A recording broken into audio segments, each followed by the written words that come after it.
Hello, future doctors. I welcome you all to this wonderful platform of CAT and aspirants.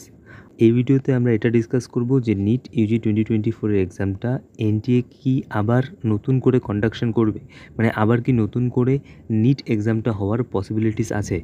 এখানে দেখো basically তিনটে possibilities থাকতে পারে। একটা হচ্ছে এক্সাম কন্ডাকশন করার পসিবিলিটিস।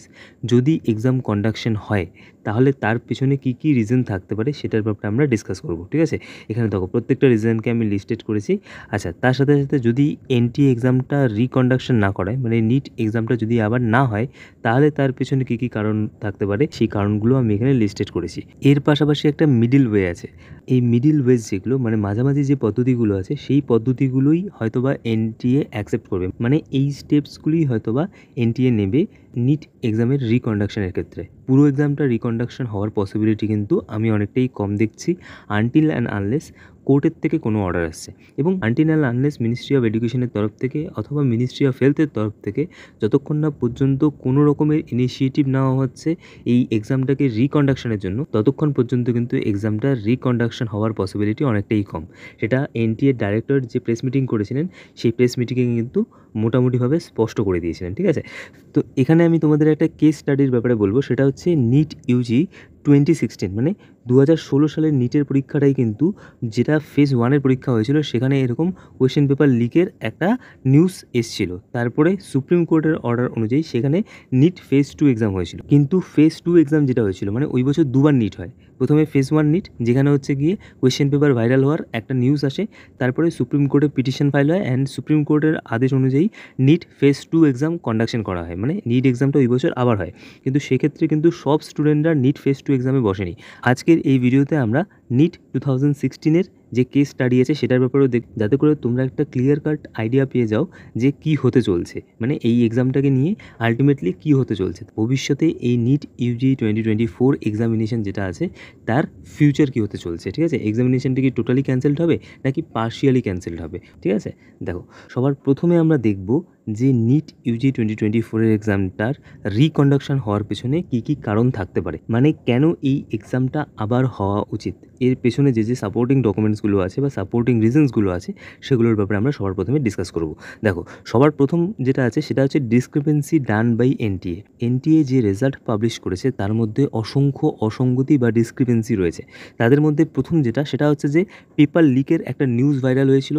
তোমরা স্ক্রিনশট দেখতে পাচ্ছ, যেখানে কিন্তু নিউজ পেপারগুলোতে এটা ক্লেম করা হয়েছে যে বিহার পুলিশ অ্যারেস্ট করেছে এরকম কোশ্চেন লিকের সাথে জড়িত স্টুডেন্টসদেরকে। স্টিল এনটিএ কিন্তু এই পেপার লিকের ব্যাপার নিয়ে কোনো রকমের কোনো ইনিশিয়েটিভ নেয়নি, ঠিক আছে। আচ্ছা, তারপরে হচ্ছে কি পুওর নর্মালাইজেশন, মানে যেটা তোমরা শুনেছো যে গ্রেস মার্কসের যে ব্যাপারটা আছে সেই ব্যাপারটার ক্ষেত্রে দেখো এরা কীরকম করেছে। যে প্রসেসটা এনটিএ মেনশন করেছে সেই প্রসেসটা actually medical and engineering entrance এক্সামের ক্ষেত্রে অ্যাপ্লিকেবলই নয়। 2018-এর সুপ্রিম কোর্টের একটা রায়ের উপর ভিত্তি করে এনটিএ এটা ক্লেম করেছে যে গ্রেস অফ মার্কস কাদের কীভাবে দেওয়া হয়েছে সেটা, ঠিক আছে। বাট কোর্টের সেই গাইডলাইন্সটার মধ্যে এটা ক্লিয়ারলি মেনশন করা আছে যে এই যে রুলসটা আছে সেটা মেডিকেল অ্যান্ড ইঞ্জিনিয়ারিং এন্ট্রান্স এক্সামের ক্ষেত্রে অ্যাপ্লিকেবলই নয়, ঠিক আছে।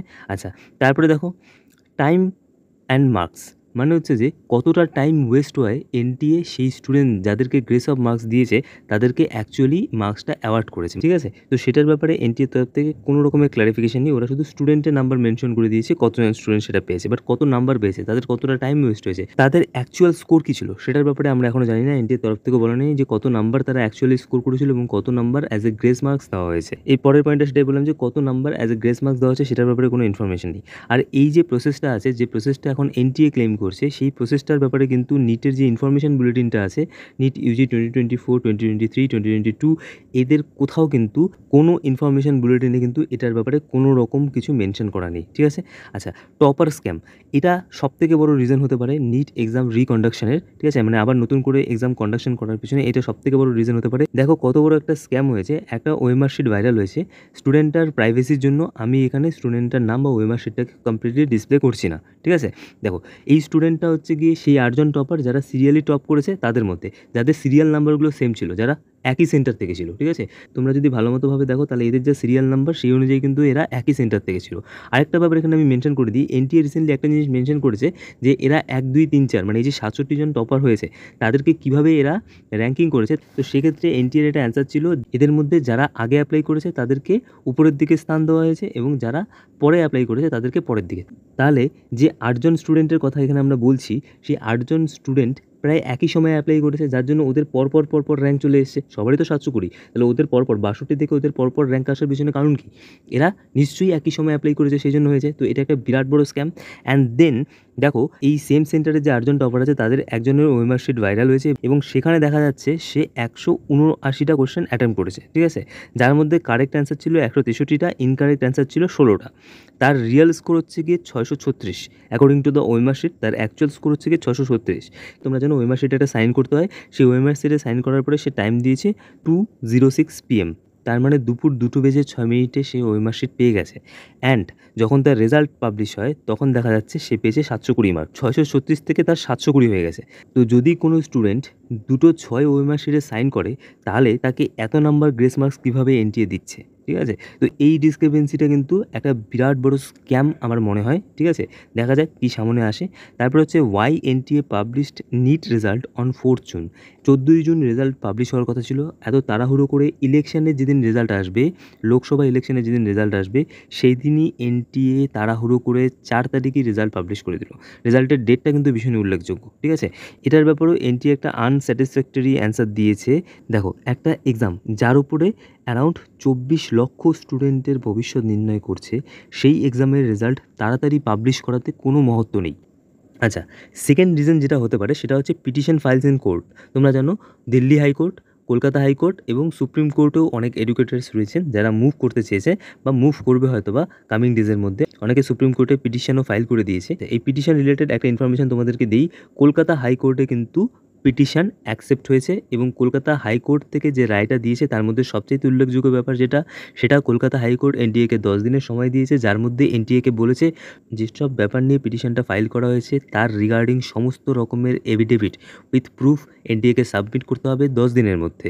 এর পাশাপাশি যে কাউন্সিলিং প্রসেস আছে সেই কাউন্সিলিং প্রসেসের যে আউটকাম তার উপর হাইকোর্ট স্টে অর্ডার দিয়েছে। মানে কাউন্সিলিংটা হয়ে যেতে পারে কিন্তু কলেজে অ্যাডমিশনের আগে কিন্তু হাইকোর্টের ডিসিশন চূড়ান্ত ডিসিশন হিসাবে গণ্য করা হবে, ঠিক আছে? এরকম একটা অর্ডার আছে, তোমরা অর্ডারটা ভালো মতোভাবে পড়ে দেখবে কী আছে। তো কোর্ট যদি দেখে যে অ্যারাউন্ড 10 to 20% স্টুডেন্টের ক্ষেত্রে এরকম স্ক্যাম ধরা পড়ছে, তাহলে কিন্তু আমার মনে হয় না যে কোর্ট আর এই এক্সামটাকে মান্যতা দেবে। কোর্ট কিন্তু রিনিট বা রিকন্ডাকশন অফ দিস এক্সামিনেশন মানে আবার নতুন করে এই এক্সামটা কন্ডাকশন করার পক্ষেই রায় দেবে, ঠিক আছে? আচ্ছা, এর পাশাপাশি আরেকটা যেটা গুরুত্বপূর্ণ কারণ সেটা হচ্ছে huge protest are being shown by students, educators and social media influencer and parents.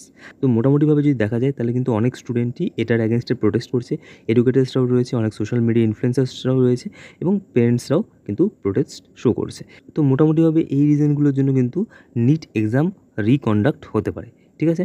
আচ্ছা, এবার দেখি রিকন্ডাক্ট না হওয়ার পিছনে কী কী রিজন থাকতে পারে যে কেন নিট এক্সামটা আবার নতুন করে নেওয়া সম্ভব নয়। তার মধ্যে একটা হচ্ছে গিয়ে students who genuinely score good marks in NEET UG 2024 will be affected. যারা জেনুইনলি নিট ইউজি 2024 ভালো রেজাল্ট করেছে, এমনও তো হতে পারে যে আবার যদি নিট কন্ডাকশন হয় মানে রিনিট যদি হয় সেই পরীক্ষাটা তাদের ভালো নাও হতে পারে। তাহলে কিন্তু যারা রিয়েলি জেনুইনভাবে অ্যাকচুয়ালি নিট ইউজিতে ভালো র্যাঙ্ক করেছে, ভালো মার্কস স্কোর করেছে, তারা কিন্তু একটু হলেও এফেক্টেড হতে পারে, ঠিক আছে? আচ্ছা, all students are not prepared for re NEET. দেখো মাঝখানে একটা বিরাট বড় গ্যাপ হয়েছে, এই যে 1 মাস ছিল, 1 মাসের মধ্যে যারা মোটামুটিভাবে ওএমআর মিলিয়ে দেখেছে 600-র উপরে আসছে বা 630, 640 এরকম নাম্বার আসছে, সবাই মোটামুটিভাবে শিওর হয়ে গিয়েছিলে যে এই বছর তো আমি কলেজ পাবোই। তো মোটামুটিভাবে সবাই পড়াশুনো বাদই দিয়ে দিয়েছিল। তো মোটামুটি একটা 1 মাসের গ্যাপ কিন্তু চলে এসছে। তো সব স্টুডেন্টরা এখন প্রিপেয়ার নেই। তো এটা একটা কারণ এনটিএ দেখাতে পারে কোর্টে যে এই জন্য নিট এক্সাম নেওয়া পসিবল না। আরেকটা হচ্ছে NTA do not accept their faults. NTA national testing agency কিন্তু তাদের ফলসগুলোকে অ্যাকসেপ্ট করছে না, উল্টো সেগুলোকে সাপোর্ট করার জন্য তারা অনেক সাপোর্টিং ইনফরমেশন দিচ্ছে। তো রিনিট এক্সাম কন্ডাকশন না করার পিছনে এটা কিন্তু একটা বড় কারণ হতে পারে। আচ্ছা, এরপর দেখো possible steps could be taken by NTA if they do not want to conduct re NEET exam. যদি এনটিএ 2024 আবার নতুন করে নিট এক্সাম কন্ডাক্ট করাতে না চায় তাহলে তারা কোন কোন রাস্তাগুলো অবলম্বন করতে পারে, যার মাধ্যমে তারা যে সমস্ত ডিসক্রিপেন্সি বা যে সমস্ত অসঙ্গতির ব্যাপারে স্টুডেন্টসরা রিপোর্ট করছে সেই অসঙ্গতিগুলোকে দূর করতে পারবে এবং এক্সামিনেশনটা নতুন করে কন্ডাক্ট করানোরও দরকার হবে না। এরকম কী রাস্তা রয়েছে যে রাস্তাগুলো এনটিএ অবলম্বন করতে পারে। তো এখানে আমরা সেই সমস্ত রাস্তাগুলোর ব্যাপারে বা সেই সমস্ত প্রসেস বা স্টেপসগুলোর ব্যাপারেই ডিসকাস করব। দেখো, সবার প্রথম হচ্ছে conduction of re NEET in those centres where average marks scored by students are more than 600। যদি এনটিএ চায় তাহলে এনটিএ এভালুয়েট করে দেখতে পারে যে কোন কোন সেন্টারে যে সমস্ত স্টুডেন্টরা পরীক্ষা দিয়েছিল তাদের এভারেজ মার্কস 600-এর উপরে আসে। তো সেই সব সেন্টারে যদি এনটিএ চায় তাহলে তারা বুঝতে পারবে যে একটা সেন্টারে তো এভারেজ মার্কস 600-এর উপরে আসতেই পারে না, কারণ সবার 600-এর উপরে আসছে মানে যতজন ওই সেন্টারে পরীক্ষা দিয়েছে সবার মার্কস 600+। তো সেই সমস্ত সেন্টারগুলোকে চিহ্নিত করে এনটিএ এটা করতে পারে যে হয়তোবা সেই সমস্ত সেন্টারে স্ক্যাম হয়েছে, সেই জন্য এরকম হচ্ছে, কেননা সবার এত ভালো রেজাল্ট আসতে পারে না একটা সেন্টারে, ঠিক আছে।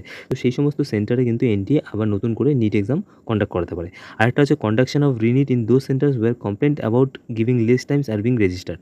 যে সমস্ত সেন্টারে এই যে লেস টাইম, কম টাইম দেওয়া হয়েছে, তো যে সমস্ত সেন্টার থেকে এই কমপ্লেনটা এসেছে যে তাদেরকে কম টাইম দেওয়া হয়েছিল, যেমন মহারাষ্ট্রের কিছু কিছু সেন্টার থেকে কমপ্লেনগুলো এসছে। তো যে সমস্ত সেন্টার থেকে এই কমপ্লেনগুলো এসছে সেই সমস্ত সেন্টারে কিন্তু আবার নতুন করে নিট এক্সাম এনটিএ কন্ডাক্ট করাতে পারে। আর এটা হচ্ছে conduction of re NEET in those centres where complaint about leakage of question papers are being registered. মানে যেসব সেন্টার থেকে কোয়েশ্চেন পেপার লিক হয়েছে বলে এরকম কমপ্লেন এসছে সেই সব সেন্টারে আবার নতুন করে নিট এক্সাম কন্ডাক্ট করাতে পারে। Identify those centres where any kind of discrepancy are being registered. সেই সব সেন্টারগুলোকে আইডেন্টিফাই করবে যেখানে হচ্ছে গিয়ে কোনো রকমের অসঙ্গতি রিপোর্ট করা হয়েছে, সেই সমস্ত সেন্টারগুলোকে চিহ্নিত করে সেখানে আবার নতুন করে তোমার হচ্ছে নিট এক্সাম কন্ডাক্ট করাতে পারে।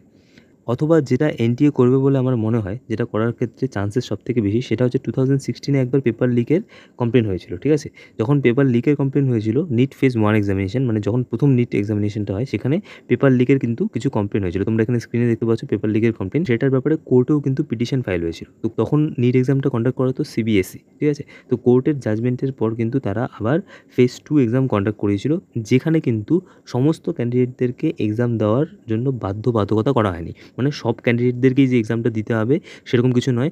যে ফেজ 1-এর যে এক্সামটা হয়েছিল সেখানে যতজন ক্যান্ডিডেট ছিল সবার ক্যান্ডিডেটের ক্যান্সেল হয়ে গেল, আবার নতুন করে সম্পূর্ণ পরীক্ষা হবে, এরকম কিন্তু ছিল না। তো ওই বছর কী করেছিল যে সমস্ত ক্যান্ডিডেটরা আবার নতুন করে নিট এক্সাম দিতে চায় তাদের সবাইকে আবার অ্যাপ্লাই করতে হয়েছিল এবং তারপরে তারা আবার নতুন করে ফেজ 2 এক্সামটা দিয়েছিল, নিট ফেজ 2 এক্সামটা। মানে বোঝাতে পারলাম তো?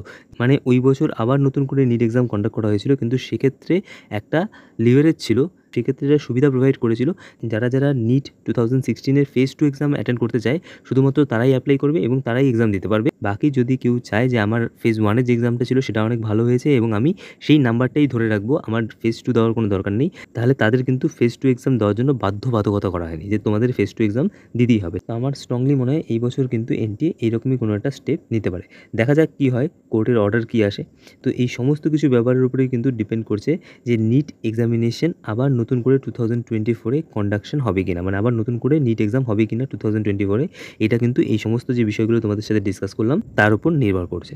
তো আজকের এই ভিডিও সম্পর্কে তোমাদের মতবাদ তোমরা কমেন্ট সেকশনে আমাকে জানাতে পারো, এবং যদি তোমাদের এই পুরো ডিসকাশনটা ভালো লাগে প্লিজ ভিডিওটিকে লাইক করো, চ্যানেলটিকে সাবস্ক্রাইব করো এবং এই ভিডিওটি তোমাদের বন্ধুদের সাথে অবশ্যই শেয়ার করো, যাতে করে সবার কাছে রাইট অ্যান্ড অ্যাপ্রোপ্রিয়েট ইনফরমেশনটা যেন যায়।